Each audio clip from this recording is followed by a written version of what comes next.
those overlords will be able to intercept any DTs trying to come in. And Savior has a very large force of Hydralisks, over a dozen Hydralisks, and Nauro doesn't have much at all. He's really going to have to rely on these DTs to provide safety against these incoming Hydralisks, provide something to slow Savior down here, because Savior has a much better economy right now, and he has a much bigger army on the ground. And this one DT just scouting around, perhaps trying to go in from the side to Savior's base here. I'm not sure if he'll be able to do it. Nauro now getting his Nexus up at his expansion. He's going to be pretty far behind though, and now this Overlord has spotted this DT, and Savior might be able to pick this DT off. That would be a big loss for Nauro, because he'll lose his first DT. It's a big investment for him too. And Savior looks like he's going to try to set up a second expansion there at the 5 o'clock position.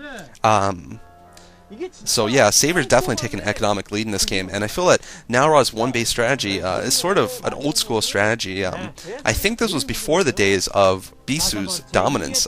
This is November of 2006, so I guess the Bisu build hasn't really been created, and now it looks like this Corsair being intercepted and taking a lot of damage. It might be taken down here, which would be another loss for Nauro. And yeah, the Bisu build, of course, transitions much more easily into fast Corsairs and then DTs, because you do get your forge up first, and you don't have to really worry about getting a second expansion. You will get your second base up immediately. And it looks like this Corsair is just getting pinned in here, hemmed in by Savier's Hydralisk. Now Nauro is going to get some gateways up. Looks like he's getting 4 in total. And Savior actually is going to get Lurkers. He does have a Lurker egg morphing there, so I guess that's what Savior was waiting for. He wanted to wait for Lurkers before going in for the attack, and looks like he's going to get a Spire, at least for Observers, I feel. I think that would be quite useful to scourge some of those Observers. And it looks like some High Templar are out finally for Nauro, and he really needed to get those out. It is really important to get them. It looks like his Forge is spinning, so probably getting level 1 weapons. And I'm not sure with Savior. Savior does have an Evolution Chamber, so he probably is trying to get at least level 1 Carapace. Looks like Savior also setting up an expansion at the 9 o'clock position, so Savior getting greedy here, going for 4 bases total, and if he manages to get 4 bases total, he will just take a huge lead in this match, one that Nauro will find hard to recover from. And Nauro still scouting with his 1 Corsair, badly damaged, and looks like he has a Dark Templar blocking that ramp here. I feel that Savior could have been better off just going for an attack about 2 minutes ago, when Nauro didn't have his Templar attack up really, and Savior had about a dozen Hydralisks. I guess he was afraid of that 1 Dark Templar, but really Savior could have just walked around that Dark Templar and just killed Nauro's base pretty much. Savior has 2 Evolution Chambers up. Looks like he's going for a couple more upgrades. He's planning for a longer game here with a number of expansions, and looks like he's just Nauro is spotting that expansion at the 5 o'clock position.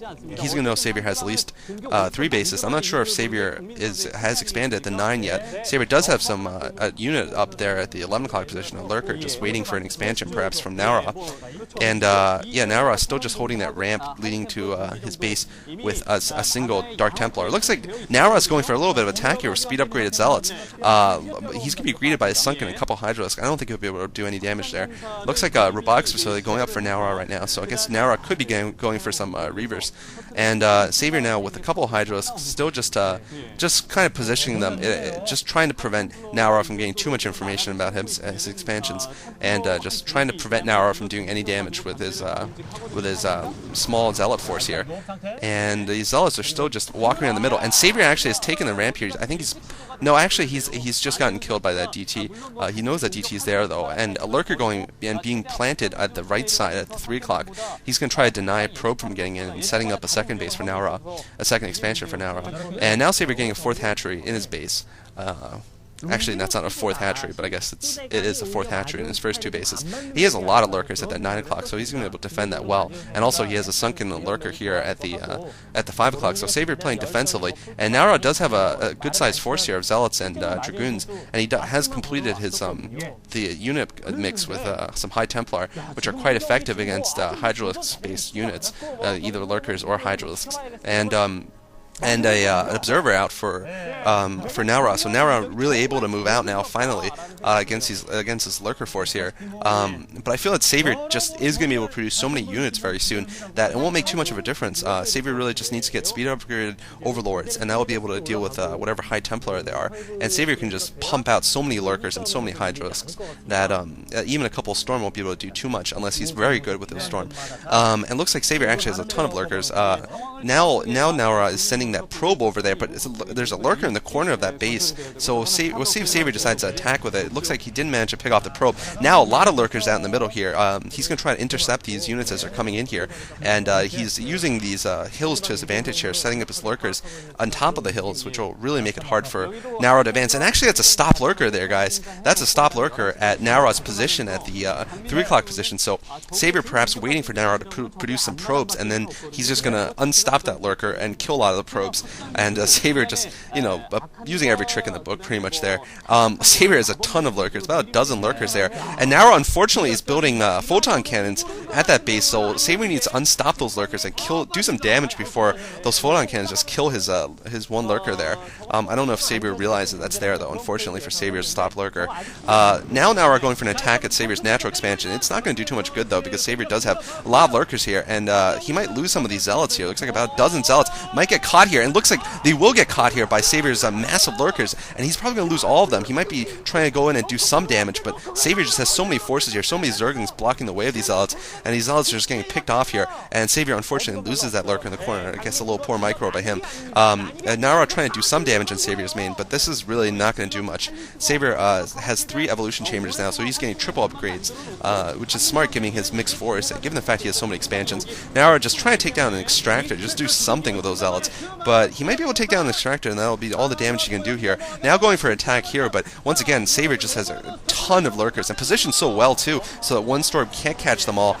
Looks like a couple lurkers are getting taken down by by Nauro's storms, but Savior just has more lurkers and more Zerglings to go in. Nauro with some really good storms though, doing a disproportionate amount of damage with a relatively small force, but I don't think he's going to be able to take that hill there at the central position, and he won't be able to continue his advance. So Nauro though has managed to set up his 3rd base, so it's 3 bases against 4 here, I think.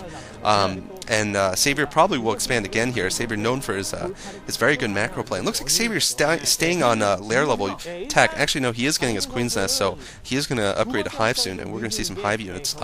Savior has really good defenses at his 2 expansions at the 9 and 5 o'clock, so it'll be really difficult for Nauro to move in there. And looks like Savier's going to go for an attack here at the 3 o'clock expansion. He does have some lurkers on the bottom here, and he's going to try to set up a forward position to prevent reinforcements.